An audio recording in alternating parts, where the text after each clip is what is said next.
Hey everybody, and welcome back to Fresh Set. I'm Sabrina. And I'm Kevin. And we're back. We're back. Well, and you're gone. Not in the same country. No, and you're gone. Yeah. We're back on the show, and you're having a grand old time. Yeah, I'm in Costa Rica. It is, I think it was 39 degrees today. It's great. Great day for golf. Do you want me to end this podcast quick? Just turn it off. We're done. Yeah, I'm still in my golf shirt, so yeah. Sorry about that. But last night / this morning, depending on where you were in the world, it was race number 3, Australia in Melbourne. I think everybody in the world, whether you watch Formula One or not, you know that Max Verstappen did not win. Yeah. I think it's like national, international news at this point. Which, I mean, I did see you follow Connor Sketches on Instagram. Yeah. And so did you see his race recap? If anybody doesn't follow Connor Sketches on Instagram, go ahead and follow him. It's hilarious. Great impressionist. And so he does he basically does the whole thing where they're doing the podium and everybody comes up and then they start playing the anthem and it's the Dutch anthem. And then they're like, wait, hold on. And he's like, sorry, it's the only one we downloaded for this weekend. So you just listen to it. I mean, it's honestly it's been on repeat for, I don't know, a while now. So yeah. It was nice to hear something else. And of course, because it was a Ferrari win, the Italian anthem in any sport, like whether it's the Olympics, World Cup, hearing the Italian anthem and the Italian singing, it's always good. So so Max is out. Max didn't win. I mean, we can jump right into it. Barely even got started. Yeah. Yeah, I mean, it was a terrible start for him. I mean, so he did his formation lap, and he apparently, when he had he was holding on the brakes, waiting for all the lights to go out. And when they did, his front right never disengaged, I guess. Yeah. So he lapped 3, how many laps was it? 4 laps? He had 3 laps, and then and he was out on the 4th. Yeah. And it was his first DNF in 2 years, which also came in Australia. Was his last, it was almost 2 years to the day. His last DNF. Yeah. Can we talk about how quick those lights went on and off, though? I think we talked about it last week about how it's manual, somebody pressing the button, but this one was quick. Commentators, Brundle couldn't even keep up. He was like, "Oh, there's 3, 2, 1, they're out, and they're off." It was really quick, and then it was a clean start for everybody. Yeah, but very different from last year. I mean, last year we had I mean, up until the end of this one, but we had tons of safety cars or yellow flags, minor damage here and there. This was very. I mean, I was expecting more, but there was nothing. No, until Max just started smoking. And the car was on fire. Yeah, that visual of him, he got that blue smoke, so he knew it's fire. In his brake duct there, just the overheating of that brake disc holding onto the wheel rim. And then you just see that explosion as he's in the pit lane. Wow, scary. Yeah, Definitely scary. The other thing that was kind of nice was we did get to see, and again, was it the car issues? Was it Carlos being fast in the Ferrari? But we did see that awesome Carlos taking over Max. Again, was it because the car was already, we know now that the car was already failing for Max. Yeah. But it was a great overtake, from Carlos. And then, I mean, that was in lap 3 or turn 3, turn 3 or whatever it was. And Carlos said he saw him struggle a little bit on an exit, and that was, I guess, he just lost the back end a little bit, and that was probably because his brakes weren't working properly, and he capitalized, and he was gone. Perfect. Yeah. He was gone. I mean, by lap 9, Carlos was ahead by 2.8. Yeah. So 2.8 seconds. So he was just flying, and he flew the entire race. Like, he was doing well. Leclerc made it close. I think he got in within like a second and a half, but he was told to back off. Like, no fighting this time. Not like last year. It was last year in Australia too, wasn't it? Yeah, it was. That they were like side by side. Yeah. And so after that, he just took off. He was managing his tires a bit.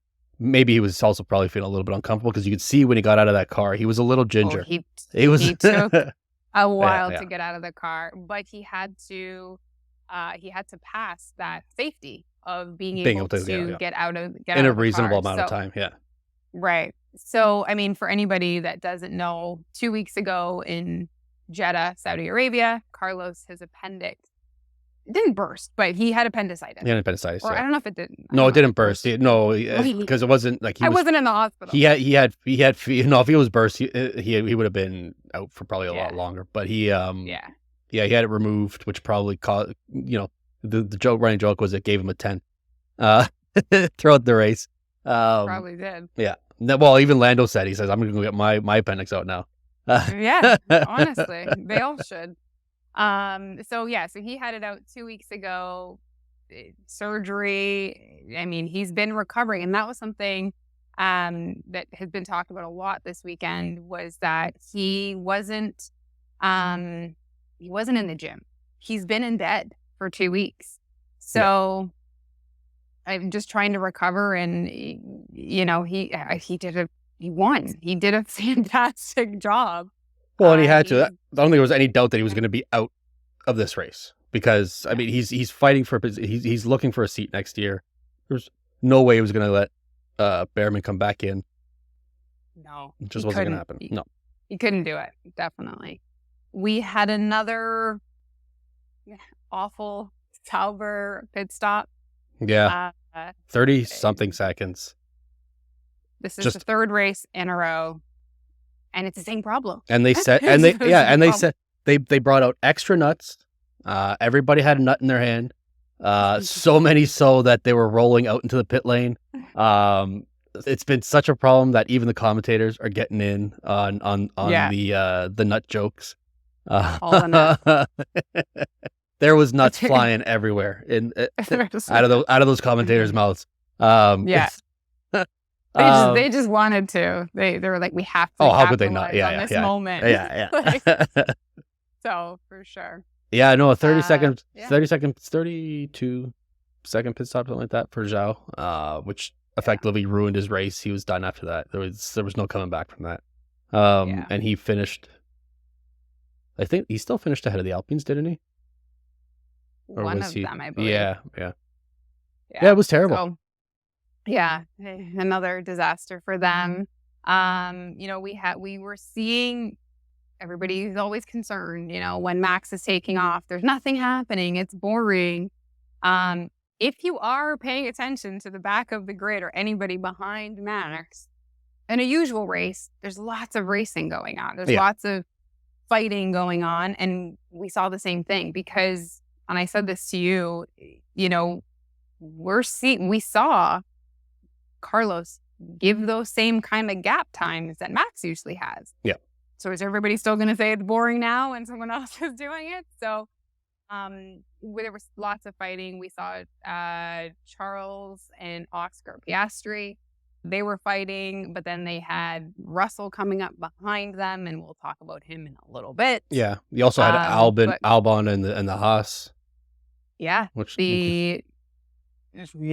Double points finish for the Haas. I was just gonna say, no fighting for the Haas boys, but they worked together again. Yeah. And got some. I guess they finished 9th and 10th. So good for them. Yeah. Lando had a moment where Piastri came in first into the pits. Mm-hmm. Yeah. And you could hear Lando feeling like, did you guys just undercut me? And they did. But they were doing that to cover off George, right? They were afraid they weren't going to be able to get out ahead of George, or that that undercut was coming from him. So they played that race, but even they got out ahead of George, which is what they were trying to do. Yeah. And then, Lando got that back later on. About 5 laps later, he came in. Laps were going to be, his tires were fresher, especially when he came in for that second pit stop. Yeah. I mean, there was sorry, go on. No, it was funny because it was kind of the same. The top 6, I want to say, pretty much stayed the same the entire race until we saw the pit changes coming in. But as soon as everybody started to pit, it would go back to like the same, 6 people. And they're just kind of moving back and forth. The same people were fighting the same people from kind of beginning to end. And then, that last little stint there when, wasn't the last little stint, it was for a while, but we saw Charles actually get into second. For a long time, he was sitting in that third position, but then he got into second, and then everybody was just kosher at that point. And then the fights were kind of, midfield and down at that point. Yeah. So, which again, good, speaking of the midfield, like good on Yuki. Yuki had a great weekend. He had a great qualifying. He set personal bests in each one of those qualifyings. Showed that he is more comfortable in that car. Really, just other than Daniel being Australian, outshone Daniel all weekend. Really? When it came down to the qualifiers and it came down to the race, Daniel was a non-factor. Basically, he was, I forget what it was. He was 16th or 15th or something like that. 16, yeah. Towards the end, it was you were just kind of you didn't even know. No. They never, they barely even mentioned him, and Yuki finished 8th. So I mean, good on him. I mean, he took a car that we expected to be able to get some points, put him ahead of everybody else in that midfield. So and I mean, it's interesting because we know Yuki is we don't know, but we know Daniel really wants that Red Bull seat. Yeah, we assume Yuki wants that Red Bull seat as well. Of course.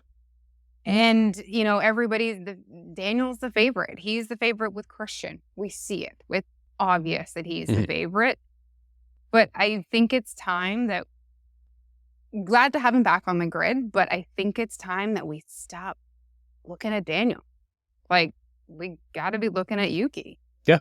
Like, is he the one for that Red Bull seat? Maybe not, but we got to take the focus. We got to stop looking at one guy when the other one is doing a better job, consistently really, outperforming 3 races.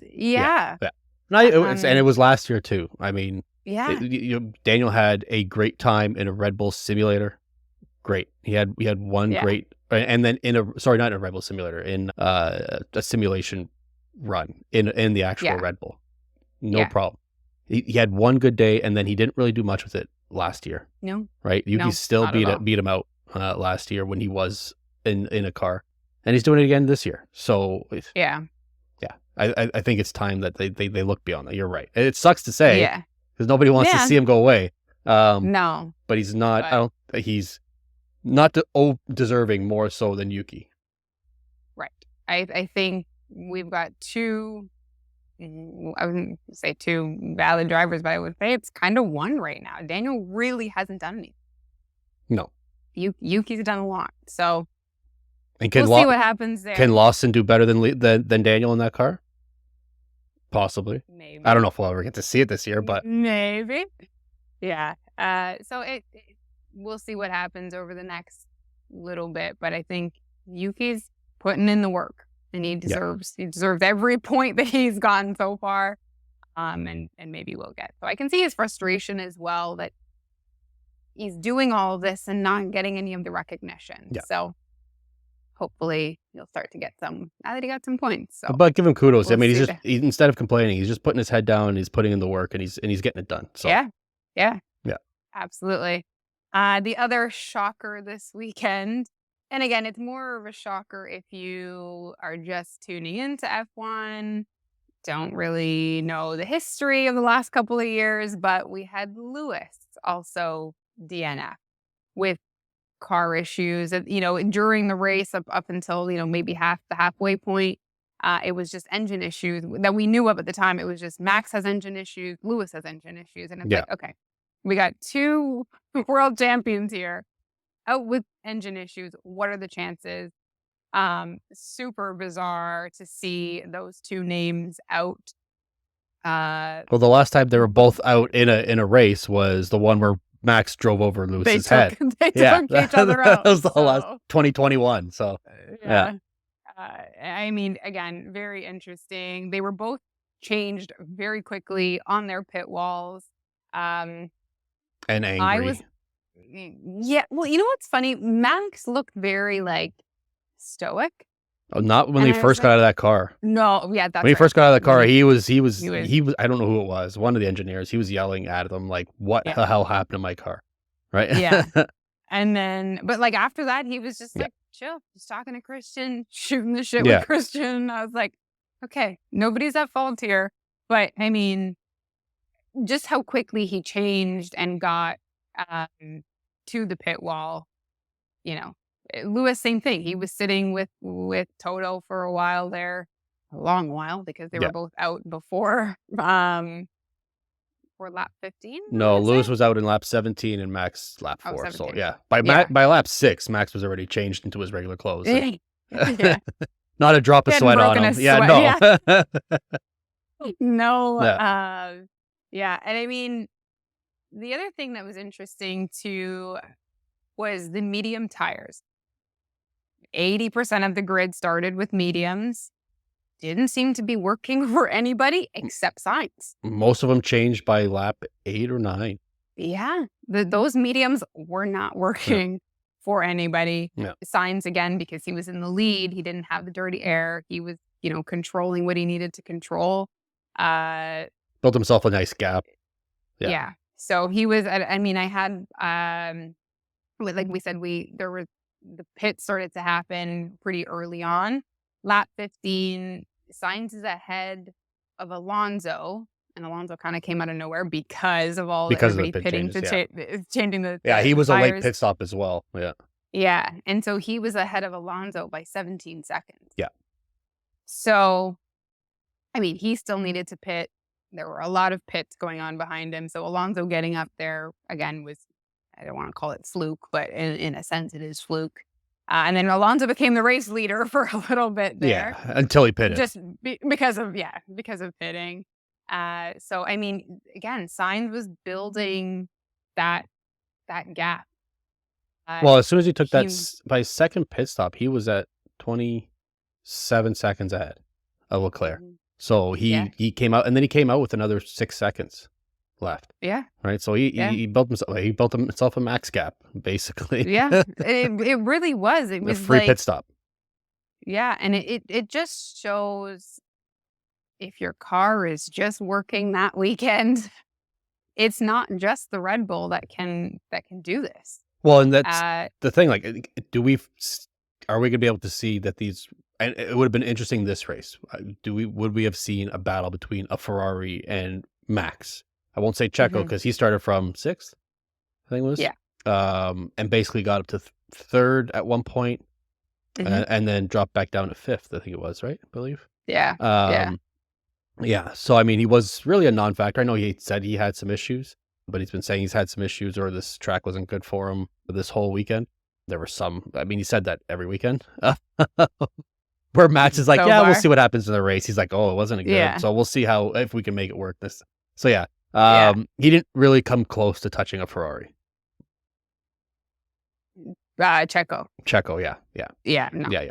No, it was the fight was between the McLarens and the Ferraris. So are we going to be able to see, I guess maybe on certain tracks, where the Ferraris can take that fight to Max? It'll be good for my predictions.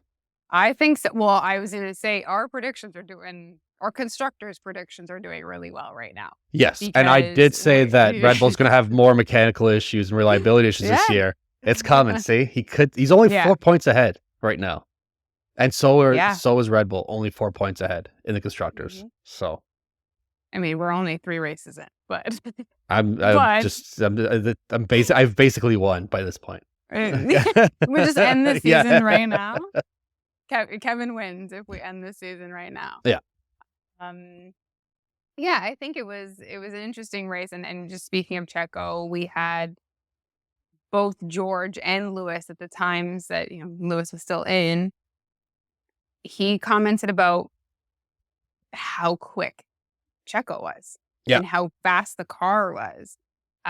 So they're seeing what we're seeing. They're seeing that the Mercedes cannot catch that Red Bull. Yeah. Well, especially they can, but especially in a track like this, like Mercedes has been complaining about their straight line speed, and this race, I didn't realize it had 4 DRS zones. I thought it was only 3. So and unless 2 back to back. Yeah, so unless they've changed it from last year, I thought it was 3, but that's a lot of straight line speed. Straight line, some of them around a curve, but straight-ish. Straight-ish. So they but yeah, as soon as he was able to get into some, not into one of those chicanes, which everybody was having problems with this weekend, get into that long straight, and he's just gonna blow by him. And it wasn't even tough. Like, you saw nobody was really giving them any really much of a fight. Alonso let them through. Russell not let them through, but didn't really put up much of a fight. Same thing with Lewis. It was just the fact that Checo couldn't catch the pack ahead because they built themselves that gap. But yeah. What else did we have in this? Oh, well, race? We had a lot. But, I mean, we kind of missed in the race. I would say the weekend was probably more exciting than the race. Yeah. I mean, the race was great. If we're gonna stay on the race now, I mean, we have George. We have last lap George going out again. So the George is on all 3 of Sainz's race wins. George has crashed. He has crashed out. And the first time, I think it was in 2021. Silverstone. George crashed out in lap 1. I believe it was lap 1 or lap 2. And then the last 2 Sainz wins, he crashes out on the last lap. So he crashed out in Singapore. But here he crashed out right at the last lap. I think it was probably turn 10, not 10. I think it was like 6 or 7. Because he was getting too close to Sainz and just lost his braking, I guess, or lost the back end into the gravel. To Alonso. To Alonso, sorry. And that was it. And then blamed Alonso for braking too early, which Alonso did get a 20-second time penalty. 20-second time penalty, which dropped him down to 8th place from 6th. Which,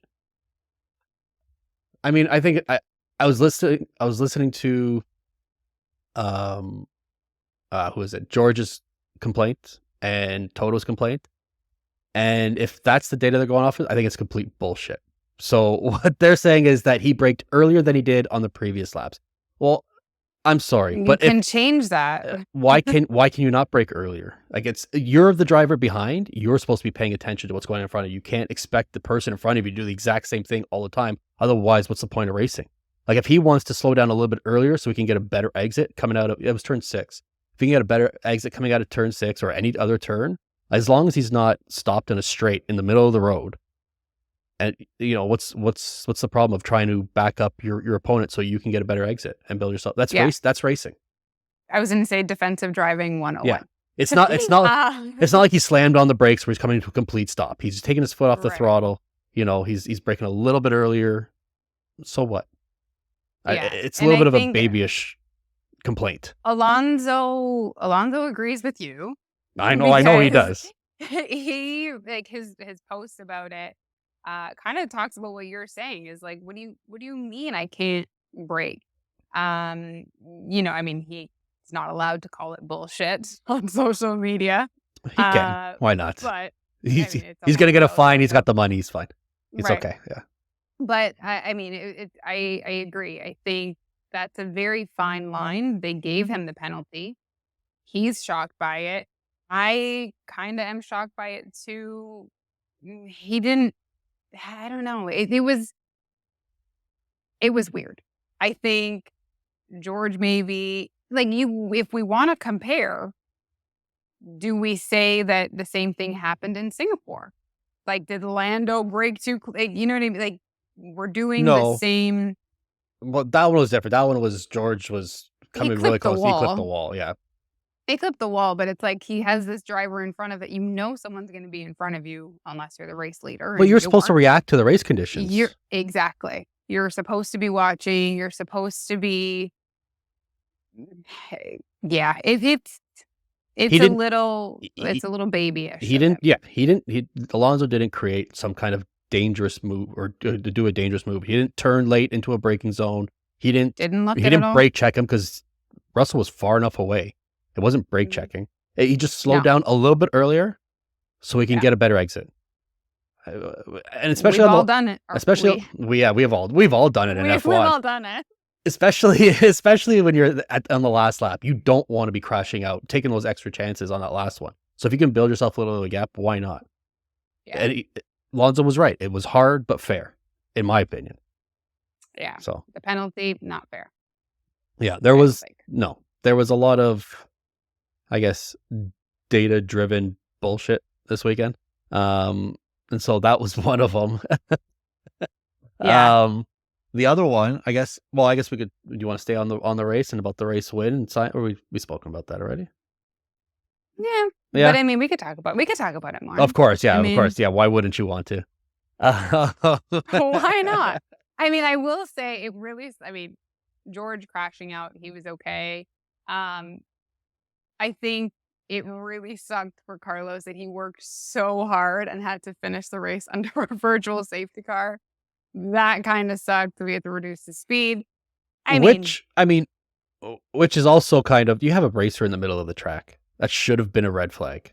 And he was crying for it. He was calling for it. He's in the middle of the track. Right. He can't see what's coming up behind him. And there wasn't a lot of space between the other drivers and himself. And they allowed everybody else to go on their victory laps. Nobody came into the pits. Like, this guy's they're trying to get him out of a vehicle. And everybody's just like going around. Even under a virtual safety car, they're still going. Yeah, they're still going 60, 100 to 100 kilometers an hour somewhere. It's going to hurt. It's going to hurt. That should have been red flagged right from the beginning. Everybody come down to a crawl and they can get, because I believe it was Sonoda was right behind him and the two Haas were right behind that. So it's ridiculous. Yeah. It was, they like the video or the onboard of George, and he's just like essentially screaming, like, I'm in the track, I'm in the middle of the road, like red flag, kind of scary, because he's probably thinking, because he's also on his side, he can't see anything. If someone's coming to hit him. It was a very dangerous, literally right up his ass. It's dangerous for everybody. Yeah. And it was on a fairly blind corner, I think.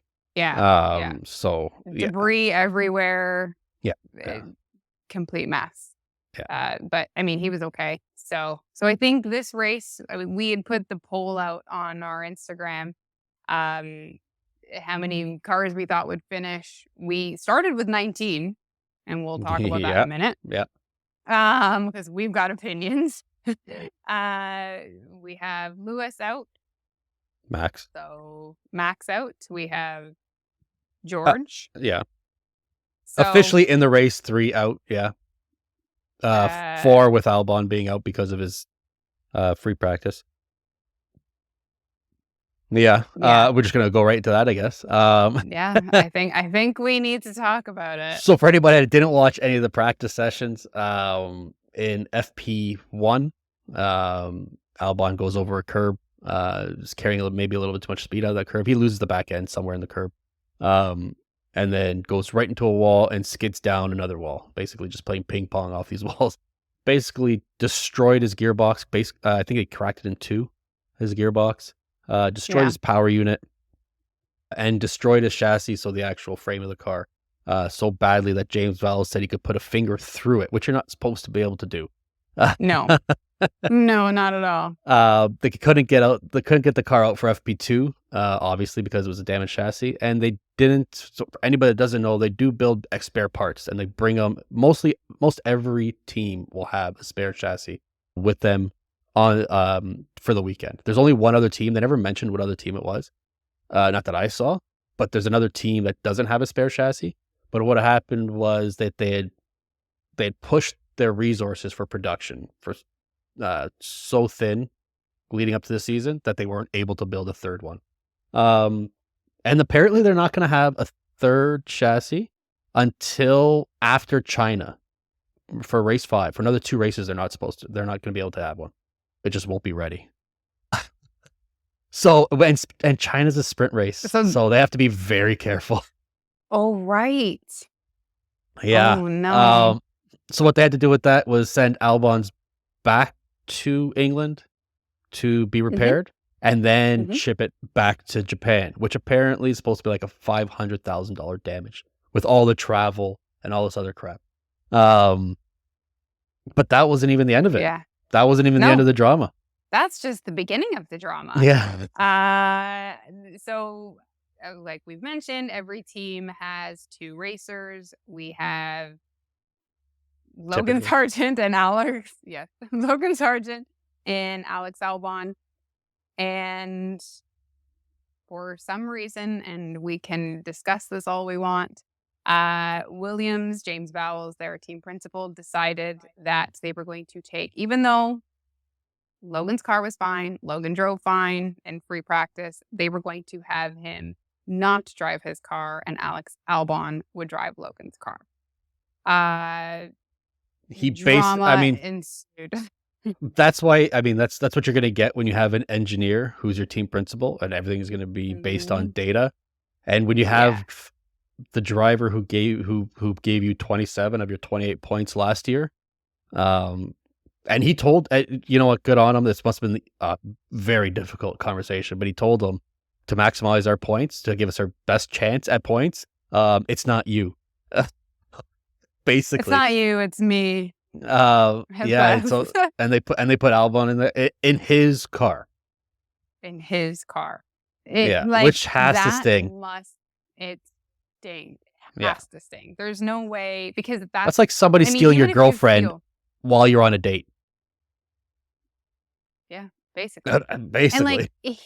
And I think Logan knows he's the second driver, if we want to call it that, for the team.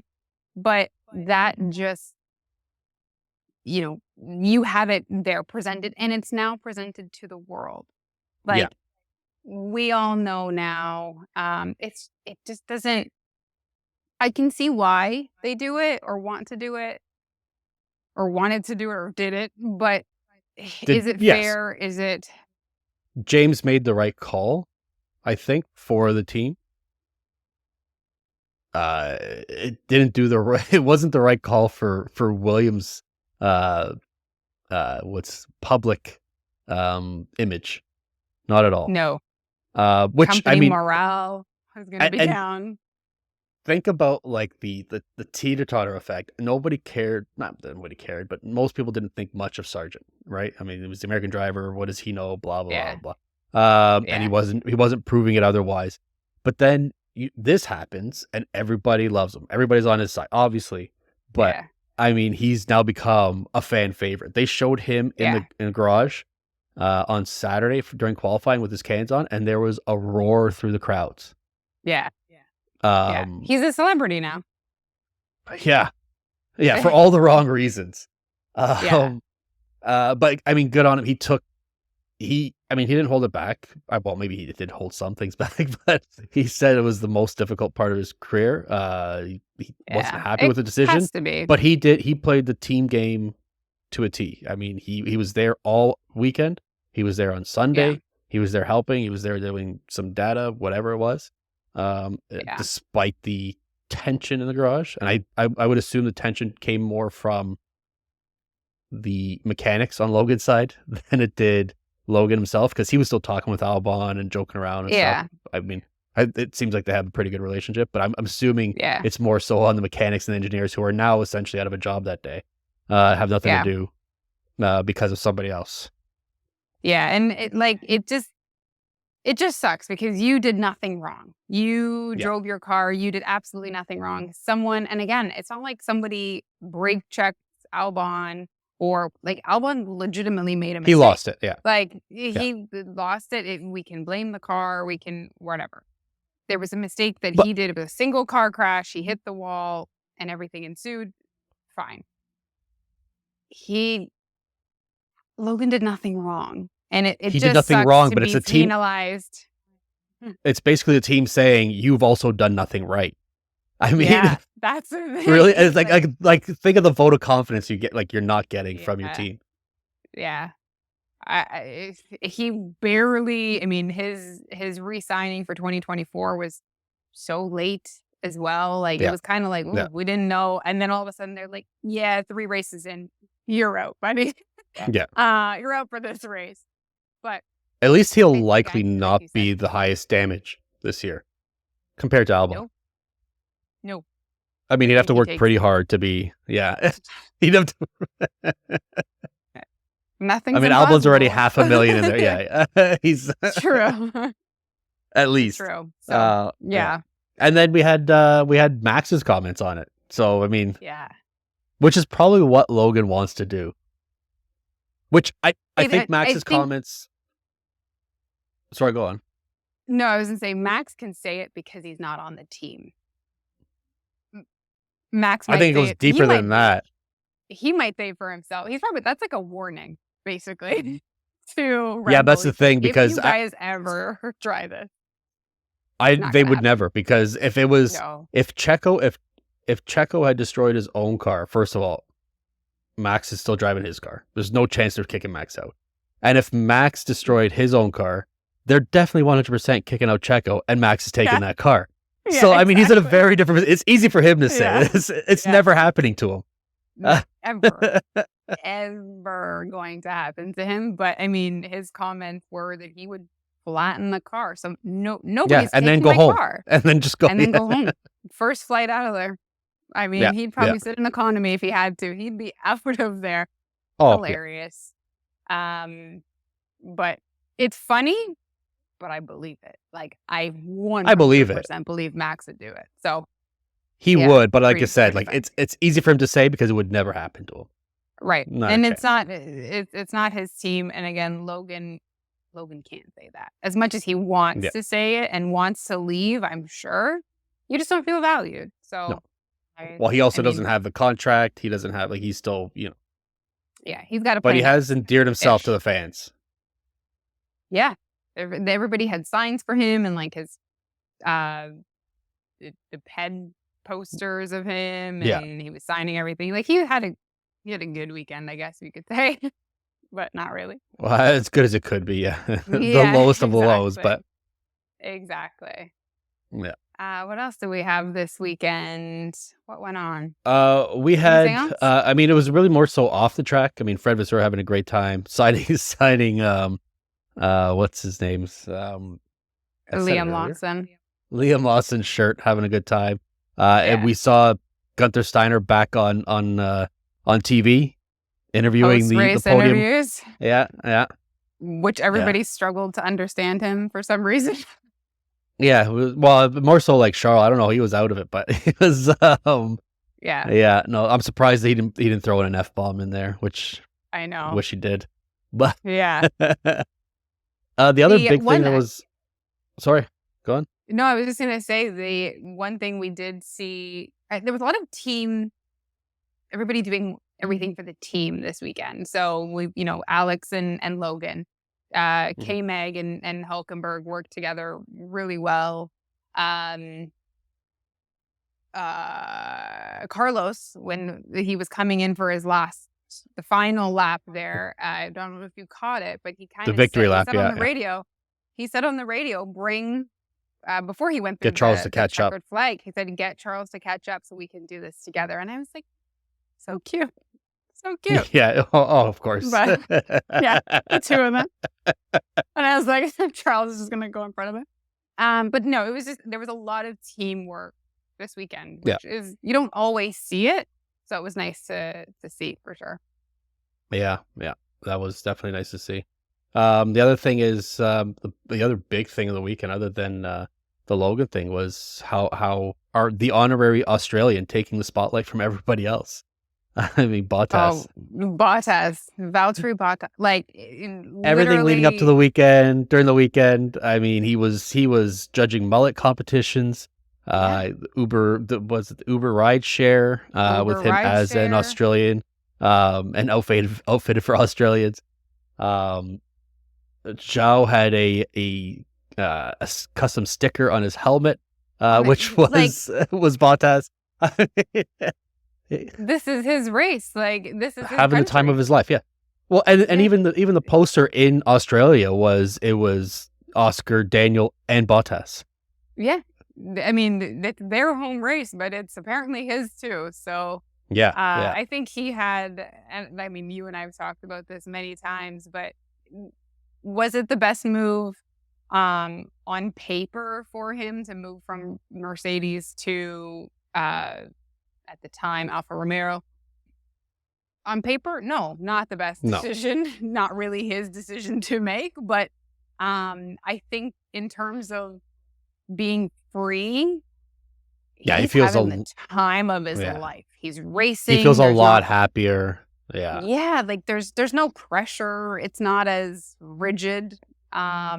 He's enjoying the stuff outside of the track. You know, yeah. I'm sure he'd love to win a race again, but sure, I think he's having a great time, even not winning. Oh, yeah, I think he knows where he's at in his career, and he just wants to enjoy the time now, right? So that's what it looks like. He's in every commercial, every sponsorship, every and the paddock seems to have taken that on too. Like he's like their mascot. Oh, yeah. It's great. He's gotten more airtime now than he ever did in Mercedes if he wasn't winning, right? Yeah, for sure.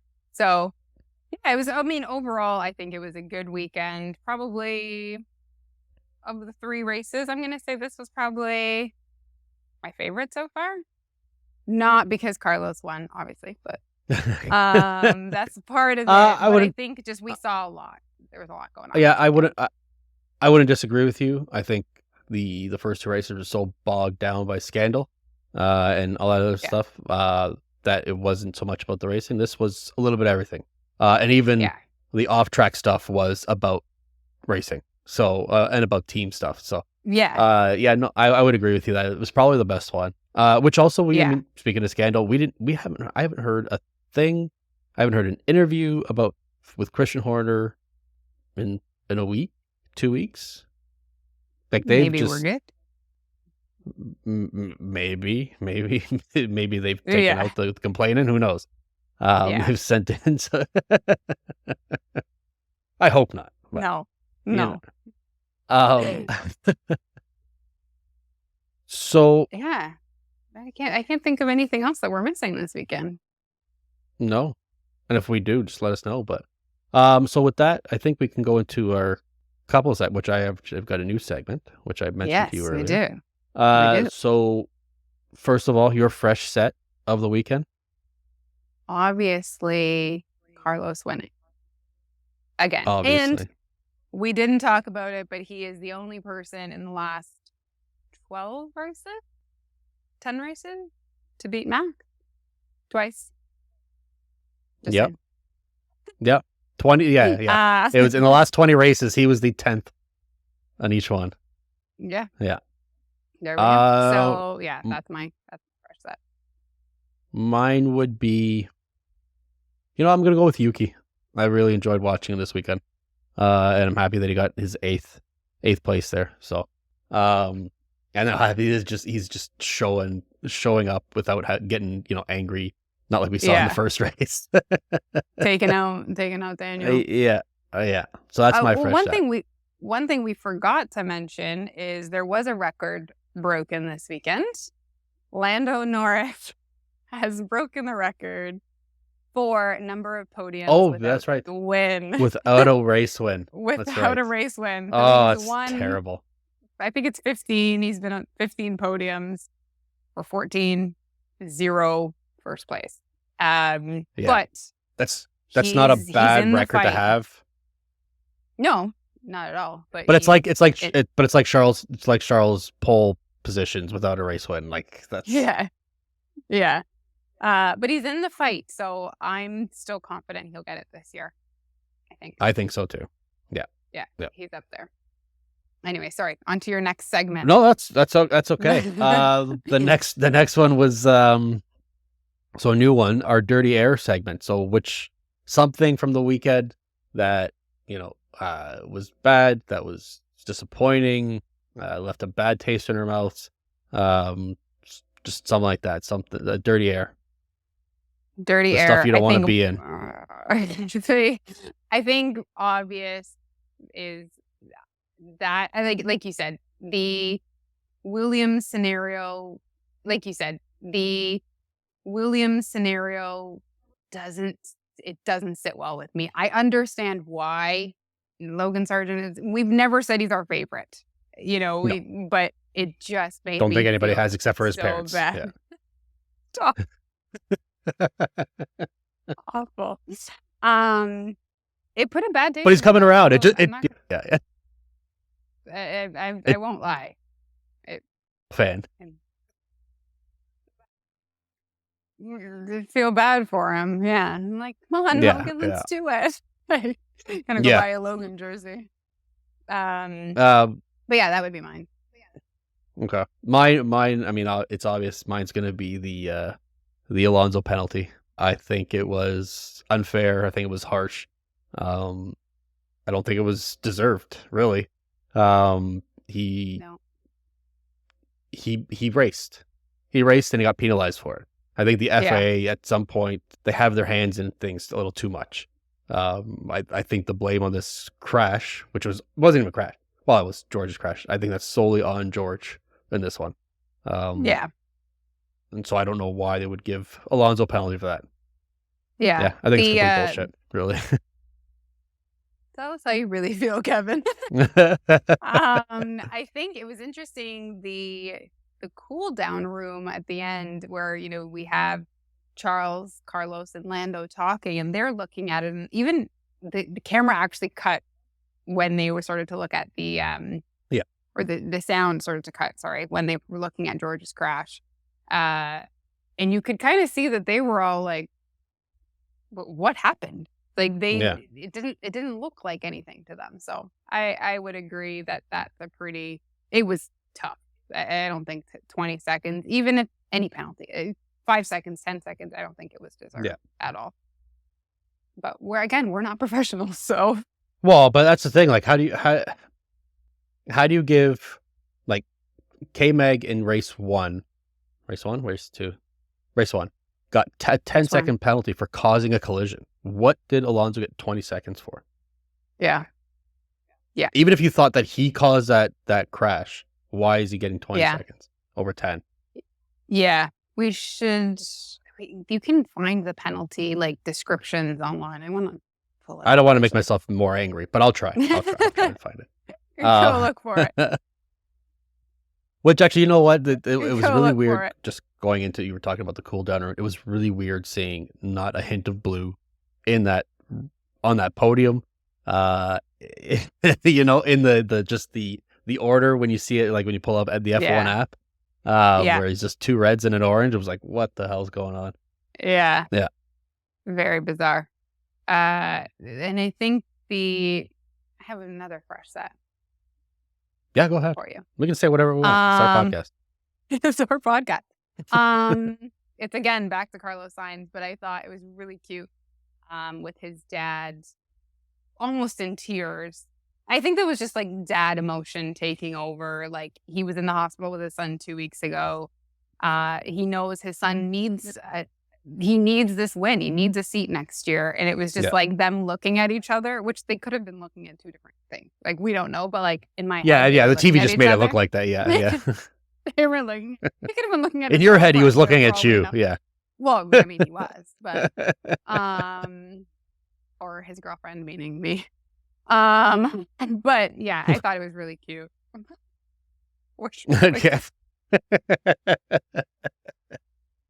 Kevin's on that note, we gotta wrap this up. Yeah. I think we should mention before we go, if anybody has not followed us on our socials, please do so. Yes. We did put out this weekend, which we're going to be doing for every race weekend, a food drink tour. I don't know why I put the quotes in the wrong spot. Okay, Joey. Yeah, I'm sorry. So I lost everything. Yeah, so we're gonna be doing a food drink tours wherever they go. This weekend was Australia, and I know shrimps on the bobby isn't really a that was crikey, that was a terrible accent. That's awful. Where was I? Yeah, I know it's not technically an Australian food. It was just the easiest one we could come up with because I couldn't find kangaroo to get. Kangaroo meat. But we had that, and then we did for our drinks we did a shoey. So go on our socials, go on Instagram, find us at Fresh Set Podcast. You can see it there, and then we'll continue that for every other one. So Japan's up next. Yeah, and I feel like we want people to send in what they want us to try, maybe. From those regions, what we can get our reasonably hands on. Okay. Don't make it gross. Like I know a shoey's already gross, but it's especially because they weren't new shoes. We can only go up from here, hopefully. So down would be a dangerous spot. Right. So with that, check us out on our socials at Fresh Said Podcast on Instagram, on X, Twitter, at Fresh Said Podcast on YouTube. Find us on Spotify, on Apple Music, and on Amazon Music as well. Yeah. I think that's all we. Are we anywhere else? Can't think of it. No. If we got them are, I never put them there. I never put it there, so somebody else is taking credit for our stuff. So that's all right. It's all good. No. But yeah, we will see you guys next week with another. Next week podcast. we have. Yeah, we do have a fun one that we've already recorded, but it's it's gonna be a good time. It'll be a time. I don't know. It'll make absolutely no sense to anybody, not even to us, and we did it. Yeah. So tune in next week, and then after that, week after that, we are in Japan. But we're not in Japan. The race is in Japan. We can put like a background somewhere here where I don't have Hefe and Tamaria from Slayer. We could be in Suzuka. We could be in Suzuka. No problem. Yeah. Sounds good. All right. Well, we will see you guys next week. Thanks for tuning in, and grab a fresh set, and away we go. Bye. Have a good one. Bye.